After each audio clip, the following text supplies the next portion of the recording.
আমি এখন সময় করেছি, তোমার এবার সময় কখন হবে? সাঁঝের প্রদীপ সাজিয়ে ধরেছি, শিখা তাহার জ্বালিয়ে দেবে কবে? সত্যি তো, প্রতিদিন মনের জানালায় আমরা নতুন নতুন শিল্পীদের পাই। তারা তাদের নতুন নতুন ডালি নিয়ে আমাদের মাঝে এসে উপস্থিত হন। আমরা অনেক কিছু পাই তাদের থেকে, কখনো গান, কখনো কবিতা, কখনো নৃত্য। বিভিন্ন শৈলীর মধ্য দিয়ে আমরা আপনাদের সঙ্গে সম্পর্ক স্থাপনের চেষ্টা করি। আর আপনারাও আমাদের এতটা ভালোবেসে আপন করে নিয়েছেন, তার জন্যই তো আমরা ঘুরে ফিরে আবারও মনের জানালায় আসি আপনাদের জন্য। আজকে আমাদের স্টুডিওতে আমরা যাকে পেয়ে গেছি তার সঙ্গে আলাপ করে নেব। আমাদের সঙ্গে আছেন অচেনা মণ্ডল। দিদি, কেমন আছেন বলুন? খুব ভালো আছি। এই কবিপক্ষে যেরকম থাকা উচিত তেমন আছি, কিন্তু দাবদাহে একেবারে বিপর্যস্ত। প্রচন্ড গ্রীষ্মের দাবদাহ, একদম। গরম তো পড়েই গেছে। ঋতুচক্রের নিয়মে প্রত্যেকটা ঋতু আসবে যাবে, সেটাই আমাদের মেনে নিতে হবে। এবং কোথাও গিয়ে আমার মনে হয় যে প্রত্যেকটা ঋতুর একটা আলাদা বৈচিত্র্য আছে, ভালো লাগা আছে, খারাপ লাগাও আছে। প্রথমেই আপনাকে স্বাগত জানাই আমাদের মনের জানালায়। ভীষণ ভালো লাগছে আপনাকে, ভীষণ মিষ্টি লাগছে। কি কবিতা শুনবো আজকে আপনার থেকে? যেহেতু বৈশাখ মাস এখনো শেষ হয়নি, তো রবীন্দ্রনাথকে দিয়েই আমি শুরু করতে চাই। একেবারেই বেশ, রবি ঠাকুরের কবিতায় আজকে আমাদের সকালটা শুরু হোক। এমনিতেই এখনো কবিপক্ষের মাস চলছে, সারা মাস জুড়ে আমরা কবিগুরুকে স্মরণ করছি। আর কবিগুরু তো প্রতিদিনের, প্রতিটা সময়ের, প্রত্যেকটা মুহূর্তের। তাই যে কোনো সময় যখন তখনই রবি ঠাকুরের কবিতা বলাই যায়। বেশ, শুরু হোক। আমি শুরু করছি খেয়া কাব্যগ্রন্থের দান কবিতা দিয়ে। কবিগুরু রবীন্দ্রনাথ ঠাকুরের দান। ভেবেছিলাম চেয়ে নেব, চাইনি সাহস করে। সন্ধ্যাবেলায় যে মালাটি গলায় ছিলে পড়ে, আমি চাইনি সাহস করে। ভেবেছিলাম সকাল হলে যখন পারে যাবে চলে, ছিন্ন মালা শয্যা তলে রইবে বুঝি পড়ে। তাই আমি কাঙালের মতো এসেছিলাম ভোরে, তবু চাইনি সাহস করে। এ তো মালা নয় গো, এই যে তোমার তরবারি, জ্বলে ওঠে আগুন যেন বজ্র হেন ভারী। এ যে ভীষণ তরবারি। তরুণ আলো জানলা বেয়ে পড়ল তোমার শয়নছে। ভোরের পাখি সুধায় ডেকে কি পেলি তুই নারী? নয় এ মালা, নয় এ থালা, গন্ধ জলের ঝাড়ি। এ যে ভীষণ তরবারি। তাই তো আমি ভাবি বসে, এ কি তোমার দান? কোথায় এরে লুকিয়ে রাখি, নাই যে হেন স্থান। ওগো, এই কি তোমার দান? শক্তিহীনা মরিলা যে, এ ভূষণ কি আমায় সাজে? রাখতে গেলে বুকের মাঝে ব্যথা যে পায় প্রাণ।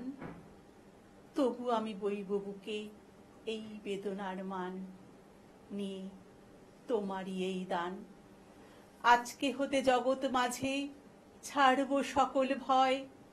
আজ হতে মোর সকল কাজে তোমার হবে জয়। আমি ছাড়ব সকল ভয়। মরণকে মোর দোসর করে রেখে গেছো আমার ঘরে। আমি তারে বরণ করে রাখবো পরাণময়। তোমার তরবারি আমার পড়বে বাঁধন ক্ষয়। আমি ছাড়ব সকল ভয়। তোমার লাগি অঙ্গ ভরে করব না আর সাজ। নাই বা তুমি ফিরে এলে ওগো হৃদয় রাজ। আমি করব না আর সাজ। ধুলায় বসে তোমার তরে কাঁদব না আর একলা ঘরে। তোমার লাগি ঘরে পড়ে মানব না আর লাজ। তোমার তরবারি আমায় সাজিয়ে দিল আজ। আমি করব না আর সাজ। নমস্কার। ভীষণ ভালো লাগার একটা কবিতা। কি অপূর্ব কথা, তাই না রবি একদম। ঠাকুরের? যে এই যে সুন্দর, শুধু কথা নয়, সুন্দর অনুভব যিনি ধারণ করতে পারেন এবং আমাদেরও সেই অনুভবের রেশ দিয়ে যেতে পারেন, তিনি বোধ করি রবি ঠাকুর। একদম বলছি আমি চাইনি সাহস করে, চাইনি সাহস করে। তাই তো। কতটা ভালোবাসলে, কতটা নিষ্ঠা থাকলে মানুষ বলতে পারে, তাই না? এরপর কি শোনাবেন? এবার ভাবছি যে রবি ঠাকুরকে শ্রদ্ধা জানিয়ে দীনেশ দাস একটা কবিতা লিখেছেন, হুম, আমি সেই কবিতাটা শোনাই। একেবারেই। কবিতার নাম প্রণমী। দেখেছি তোমার নামে সবার প্রথমে, শ্রাবণে ধানের শীষে দুধটুকু জমে, তোমারই তো নামে। বৈশাখে আখের খেতে যত মধু নামে, তবুও হাজার হাতে হাওয়া দেয় ডাক। কোথায় মাটির স্বপ্নে শিলীভূত 25শে বৈশাখ, কোথায় আকাশে বাজে সোনার শরৎ 25শে বৈশাখী ভোর, গোলে হয় গিনি সোনারোদ। তুমি তো বনস্পতি, তোমার পায়েতে থরে থরে অজস্র শব্দের রং কৃষ্ণচূড়ার মতো ঝরে। তুমি এক অবাক মৌচাক, কথাগুলি চারপাশে ঘোরে যেন গুনগুন সুর এক ছাঁদ। তোমার ছন্দের নদী জমা হতো যদি, পৃথিবীতে হতো মহা সমুদ্র বলয়। ঝুরঝুরে গানের মাটি জমে জমে হতো আর এক নতুন হিমালয়। আকাশে বরুণে দূর স্ফটিক ফেনায় ছড়ানো তোমার প্রিয় নাম। তোমার পায়ের পাতা সবখানে পাতা, কোনখানে রাখবো প্রণাম? সত্যি, তার পায়ের পাতা আমাদের মাথায় থাক, এটুকু মাথায় নিয়ে যেন জীবনে এগিয়ে যেতে পারি। তার কথা তো অমোঘ বাণী, অমুক বাণী, অমোঘ ঠিক, বাণী। ঠিক, ঠিক, ঠিক। এরপর কি শুনবো? একটু অন্য কিছু একটু শুনি? অন্য কিছু শুনি। অন্য কিছু শোনাই মানে আমার মানে কি বলবো, এখন যে চারিদিকে পারিপার্শ্বিক যে ঘটনা ঘটছে, জাতিবিদ্বেষ, ধর্মবিদ্বেষ, ধর্মবিদ্বেষ, এগুলো নিয়ে মানে কোথায় যেন মানে আমাদের কল্পনার জগৎ আর চারিপাশের জগৎ যেন একসাথে হয় না, একেবারেই হয় না, তাই না? একসাথে হয় না। তো আমাদের সেরকম- বলা আর কওয়া, হ্যাঁ। বলা কওয়ার সঙ্গে আমাদের একদম। ভাবনার কোথাও একটা বিভিন্নতা অনেকটা- দেখা যায়। অনেকটা ফারাক, মানে একটা দেওয়াল যেন আমার মনে হয়। এটা আমার একদম ব্যক্তিগত ব্যাপার, মানে তাই তো। মানসিকতার কথা বলছি। তো সেইখানে দাঁড়িয়ে একটা অন্য কবিতা, নতুন জাতি, কবি জয়ন্ত ভট্টাচার্য, একটু বলি, একটু শোনাই। একেবারে এটা আমার খুব ভালো লাগা কবিতা, যে যেখানে এই বিদ্বেষগুলোকে যদি আমরা মানুষের মানে সবার উপরে মানুষ সত্য তাহার উপরে নয়, যদি এটা আমরা ভাবি যে মানুষকেই আমরা উপরে রাখবো আর ধর্ম টর্ম সরিয়ে দিয়ে, তাহলে সরিয়ে বোধহয় আমরা অনেকটা উপরে উঠতে পারতাম, আমাদের মানসিকতার অনেক মানে প্রকাশ পেত। ভালো মন্দ দুই থাকবে, তবুও কিছু মানুষ একটু অন্যভাবে ভাবেন, আর তার জন্যই তো তারা কবি, সাহিত্যিক, লেখক, শিল্পী। একদম। শুনে নেব। আমার এখন নতুন জাতি, কবি জয়ন্ত ভট্টাচার্য।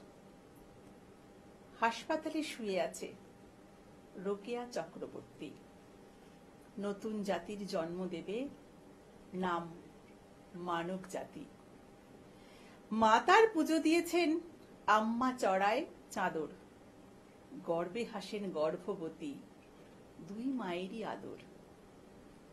বিবেককে বিয়ে করে শাশুড়ি নয় মা পেয়েছে, পিতৃস্নেহে ভরিয়ে দিয়ে শ্বশুর মশাই বাবা হয়েছে।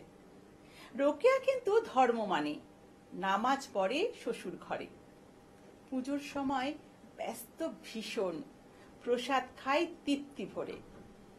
ঈদের দিনে বাপের বাড়ি বিবেকের হাতটা ধরে, লাভের নামে জিহাদ নয়, ভালোবাসায় আপন করে। দুর্গাপুজোয় লাল পাড় শাড়ি মাকে বরণ করে, ভালোবাসা তাকে নরকে ফেলেনি, স্বর্গ দিয়েছে গড়ে। তুলসী থানে প্রদীপ জ্বালায় নামাজ পড়ার পরে। হোলি, দীপাবলি, সাবে বারাত নিয়েছে আপন করে। হিন্দু ঘরের বধূ হয়েছে এক মুসলমানের মেয়ে, আজ জন্ম দিতে মানব জাতির হাসপাতালে শুয়ে। জন্ম নিল ছোট্ট শিশু, এসেছে নতুন খবর নিয়ে। সব ধর্ম জিহাদ ধ্বংস হলো ভালোবাসার জয়। তাই তো, ভালোবাসার হাত ধরেই বোধ করি সমস্ত রকম এই যে কলুষ, এই কলুষের অবসান ঘটবে। সময় হয়েছে ছোট্ট একটা বিজ্ঞাপন বিরতির, নিয়ে নিচ্ছি ছোট্ট একটা বিজ্ঞাপন বিরতি, ফিরে আসছি ছোট্ট একটা বিজ্ঞাপন বিরতির পর। Venus the hot water professionals. আসুন, I will show you. Venus দেখতে সুন্দর, এতে আপনার টাকাও সাশ্রয় হবে। এর এনার্জি সেভিং মডেলস এর মাধ্যমে instant water heater, storage water heater, tankless water heater, 5 এসির জন্য, যা দেয় দীর্ঘ আয়ু। আপনার জীবনযাত্রার সঙ্গে মানানসই সুবিধাজনক model. Trust the hot water professionals for a refreshing bath. Venus.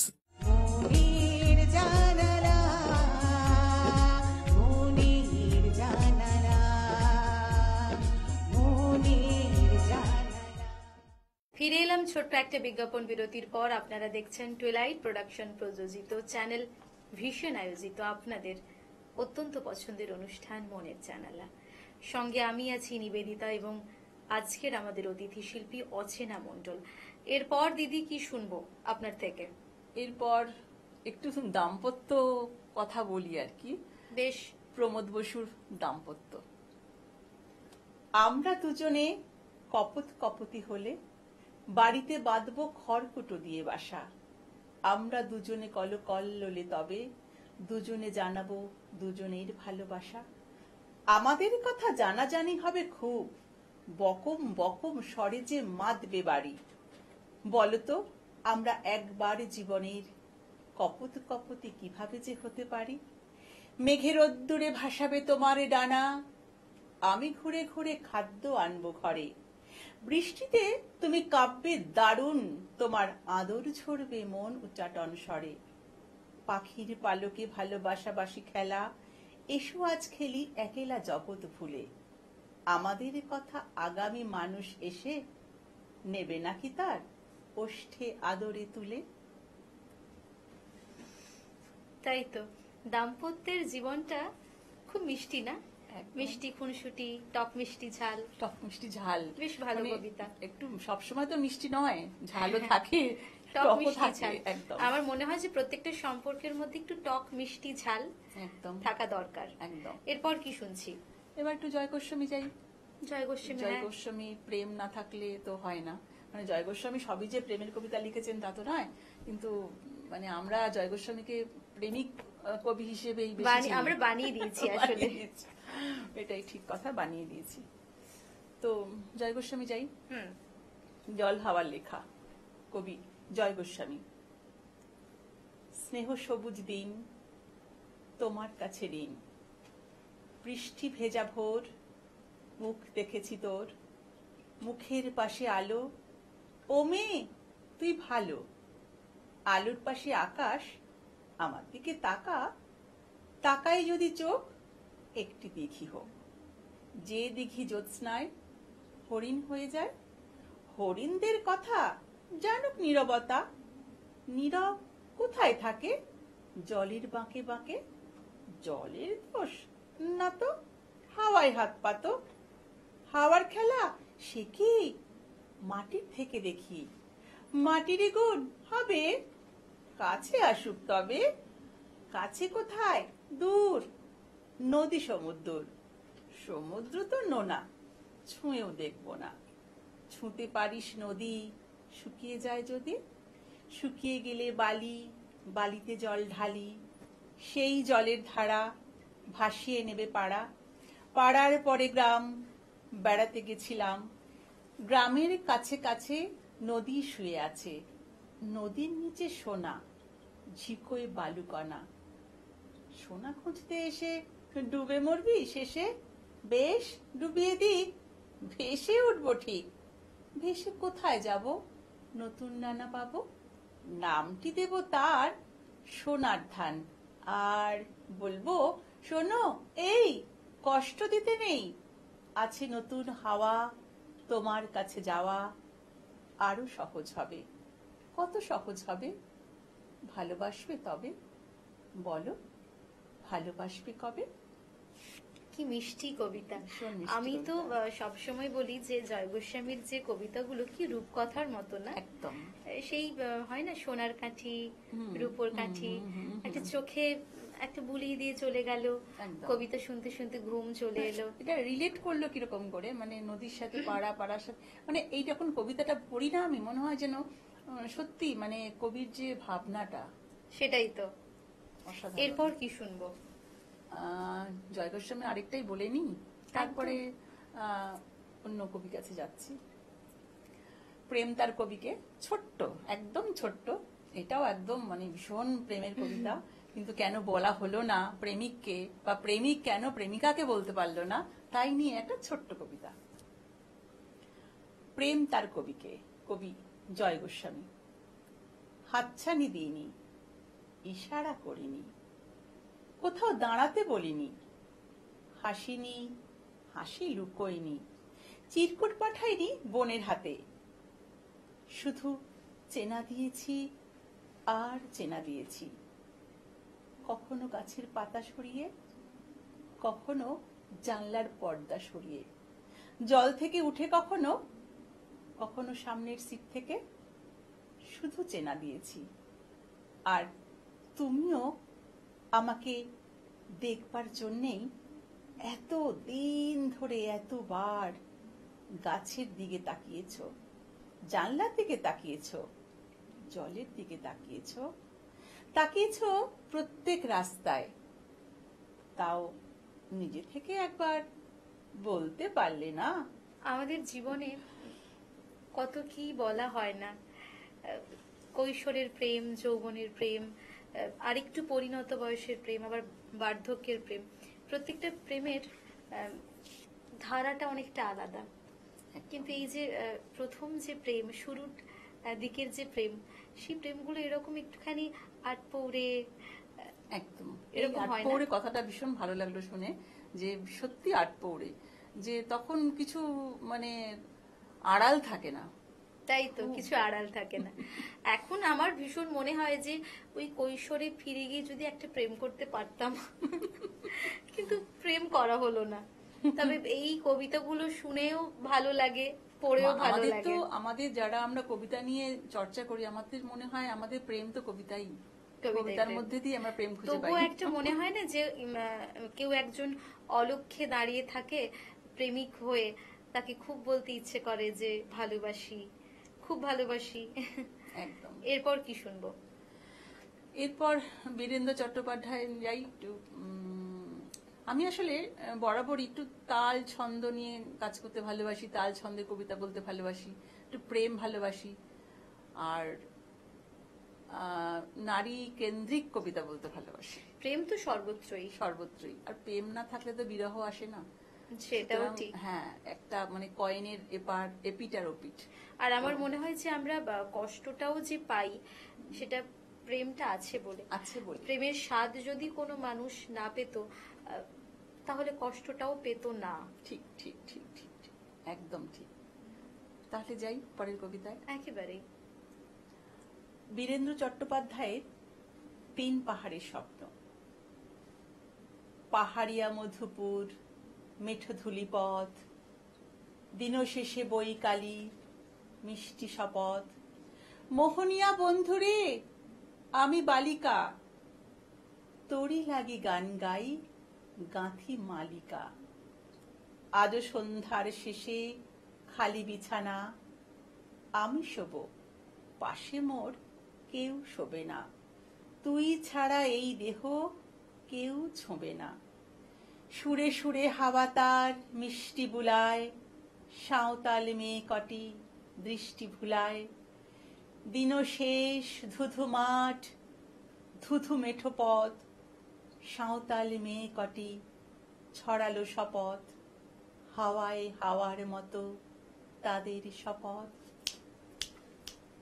আইমিতে নি আজ রাতে, চাঁদ কুড়ানো মাঝরাতে, আবছা আলোর কান্নাতে মুখ রেখে তুই ঝর্ণা ধারে আয়।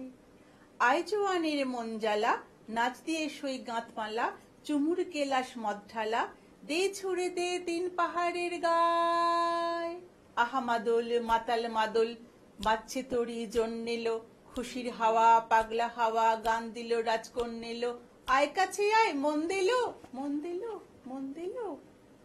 চোখ কেন তোর দুলছে মেয়ে, বুক কেন তোর দুলছে, গাল দুখানি লালচে শরীর সাপের মতোই ফুলছে, কাকে মারবি ছো বলল, কোন ছেলে তোর কি করলো, মাদুল ভেবে কেউ কি তোকে আজকে বাজালো, ফুল দিয়ে নয় ফাঁক ছড়িয়ে বিকেল সাজালো, কেমন দিবি সাজারে আর যাবি না পাহাড়ে, আর যাবি না পাহাড়ে। এত গান আকাশে, এত গান বাতাসে, সাঁওতাল মেয়েটির টিপ কপালে, ছেলেটি পেছন তবু নিল কি বলে, রাঙা ফুল মেয়েটির খোপায় জ্বলে, ছেলেটি বাজালো বাঁশি তবু কি বলে। এত মদ আকাশে, এত মদ বাতাসে, নেশা যেন ধরে যায় ছেলেটির বাঁশিতে, মনে হয় দোষ নেই ভালোবাসা বাসিতে। তবে চাঁদ সরে যাও, যাও তাহলে, ও ছেলে পেছন তুই নিলি কি বলে, পথ ভুলে গেছি মেয়ে খিল খিল হাসিতে, শোন কোনো দোষ নেই ভালোবাসা বাসিতে, এত আলো আকাশে, এত আলো বাতাসে। বীরেন্দ্র চট্টোপাধ্যায়ের এই কবিতাটি এত মিষ্টি একটা কবিতা, যতবারই শুনি ততই মুগ্ধ হই। একদম খুব ভালো লাগলো দিদি শুনতে। এরপর ছোট করে কিছু শুনি, সময় যেহেতু হাতে একেবারেই সীমিত, ও ছোট্ট করে কিছু শুনতে শুনতে আজকে ফিরবো। আচ্ছা, এরপর কি শুনবো তাহলে? আমাকে যদি শেষ করতে বলো তাহলে আমি কবিগুরুকে দিয়েই শুরু করেছি, কবিগুরুকে দিয়েই শেষ করি। একদম। কবিগুরু রবীন্দ্রনাথ ঠাকুরের খেয়া কাব্যগ্রন্থের কবিতা শুভক্ষণ। ওগো মা, রাজার দুলাল যাবে আজি মোর ঘরের সম্মুখ পথে, আজি এ প্রভাতে গৃহ কাজ লয়ে রহিব বলো কি মতে, বলে দে আমায় কি করিব সাজ, কি ছাঁদে কবরে বেঁধে লব আজ, করিব অঙ্গে কেমন ভঙ্গে কোন বরণের বাস। মাগো কি হল তোমার, অবাক নয়নে মুখপানে কেন চাস, আমি দাঁড়াবো যেথায় বাতায়ন কোণে, সে যাবে না সেথা জানি তাহা মনে, ফেলিতে নিমেষ দেখা হবে শেষ, যাবে সে সুদূর পারে, তবু রাজার দুলাল যাবে আজি মোর ঘরের সম্মুখ পথে, শুধু সে নিমেষ লাগি না করিয়া বেশ, রহিব বল কি মতে। ওগো মা, রাজার দুলাল গেল চলি মোর ঘরের সম্মুখ পথে, প্রভাতের আলো ঝলিল তাহার স্বর্ণ শিখর রথে, ঘোমটা খসায়ে বাতায়নে থেকে নিমেষের লাগে নিয়েছি মা দেখে, ছেড়ে মণিহার ফেলেছি তাহার পথের ধুলার পরে। মাগো কি হলো তোমার, অবাক নয়নে চাহিস কিসের তরে, মোর হার ছেঁড়া মনি নেয়নি কুড়ায়ে, রথের চাকায় গেছে সে গুড়ায়ে, শুধু চাকার চিহ্ন ঘরের সম্মুখে পড়ে আছে শুধু আঁকা, আমি কি দিলেম কারে জানে না সে কেউ, ধুলায় রহিল ঢাকা।